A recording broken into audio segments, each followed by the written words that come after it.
Listen up, folks. There are only two foods that are scientifically proven to be linked to cancer. That's right, just two. And I bet they're not what you're thinking. Hey there, health enthusiasts. Today we're going to tackle a topic that's been buzzing around the health community for years. We've all heard the whispers, the rumors, the fear-mongering about every food under the sun being linked to cancer. But here's the kicker. Most of that is just noise. When we really dig into the hard science, there are only two foods that have a rock-solid proven link to cancer risk. Now, I know what you're thinking. Only two? Come on, that can't be right. But stick with me here, because this is where it gets interesting. These two foods are probably in your fridge or pantry right now. Heck, you might have even eaten them today. Are you ready for this? Are you sure? Okay, here we go. The first cancer-linked food is processed meat. Yep, that bacon you love. Those hot dogs at the ball game, the deli meats in your sandwich. I can almost hear the collective groan from here. But hold on, because we're just getting started. The second food? It's not a food at all. It's alcohol. That's right, your favorite beer, that glass of wine with dinner, the cocktails on a night out. I know. It's not what you wanted to hear. But hey, I didn't make the rules. I'm just here to lay out the facts. Now, you might be sitting there thinking, wait a minute, what about all those other foods I've been told cause cancer? What about sugar, artificial sweeteners, GMOs, and, well, buckle up, because we're about to dive deep into this rabbit hole. You see, while there's a lot of noise out there about various foods and their link to cancer, when we look at the hard scientific evidence, processed meat and alcohol stand out from the crowd. They're in a league of their own when it comes to cancer risk. In fact, they're both classified as Group 1 carcinogens by the World Health Organization. That puts them in the same category as tobacco smoke and asbestos. Yeah, it's that serious, but don't panic just yet. Knowledge is power, and that's exactly what I'm here to give you. We're going to break down exactly what makes these foods so risky, what that means for your diet, and most importantly, what you can do about it. Let's start with processed meat. I'm talking about things like bacon, hot dogs, deli meats, sausages, basically any meat that's been preserved through smoking, curing, salting, or adding chemical preservatives. Now, I know a lot of you love your bacon, but the evidence here is pretty strong. So what's the deal with processed meats? Well, there are a few things going on here. First, the nitrates and nitrites used as preservatives can form compounds called nitrosamines in the body, which are known carcinogens. Then you've got the high salt content, which can damage the lining of the stomach and increase the risk of stomach cancer. And let's not forget about the high saturated fat content, which is linked to obesity, and obesity itself is a major risk factor for several types of cancer.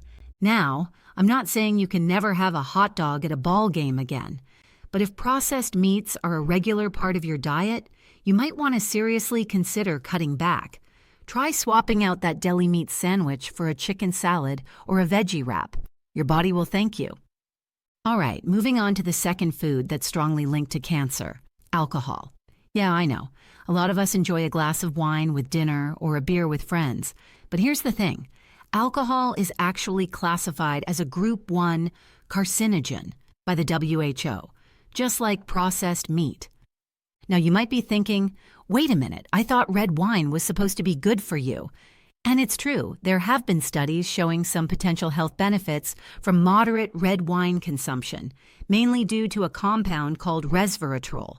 But when it comes to cancer risk, the evidence is pretty clear that alcohol in general increases your risk, regardless of the type. So how does alcohol contribute to cancer? Well, there are a few mechanisms at play here. First, when your body breaks down alcohol, it produces a toxic chemical called acetaldehyde. This stuff can damage your DNA and prevent your body from repairing that damage. Over time, this can lead to cancer. Alcohol also acts as a solvent, helping other harmful chemicals, like those found in tobacco smoke, to enter the cells lining your mouth and throat. This is why the combination of smoking and drinking is particularly dangerous. And let's not forget that alcohol is high in calories and can contribute to weight gain and obesity, which, as we mentioned earlier, is a risk factor for several types of cancer. Now, I know some of you might be feeling a bit discouraged at this point. Maybe you're thinking, geez, is everything that tastes good bad for me? But here's the thing. It's all about moderation and making informed choices. The occasional drink or piece of bacon isn't going to immediately give you cancer. It's the long-term habitual consumption that we need to be concerned about. So what can you do to reduce your risk? Well, when it comes to processed meats, try to limit your consumption as much as possible. Opt for fresh, unprocessed meats instead. And if you do eat processed meats, make it an occasional treat rather than a daily staple. As for alcohol, if you don't drink, don't start. If you do drink, try to keep it moderate. That means no more than 1 drink a day for women and 2 for men. And remember, a drink is defined as 12 ounces of beer, 5 ounces of wine, or 1.5 ounces of hard liquor. Those big glasses of wine some restaurants serve? Yeah, those can be 2 or even 3 drinks by this definition. Now, I want to emphasize something really important here. While we're focusing on these 2 foods because they have the strongest evidence linking them to cancer, it's crucial to remember that no single food or drink is solely responsible for causing or preventing cancer. Cancer is a complex disease with many factors involved, including genetics, environment, lifestyle, and yes, diet.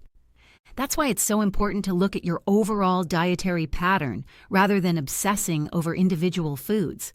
A diet rich in fruits, vegetables, whole grains, and lean proteins, combined with regular physical activity, is your best bet for reducing cancer risk and promoting overall health.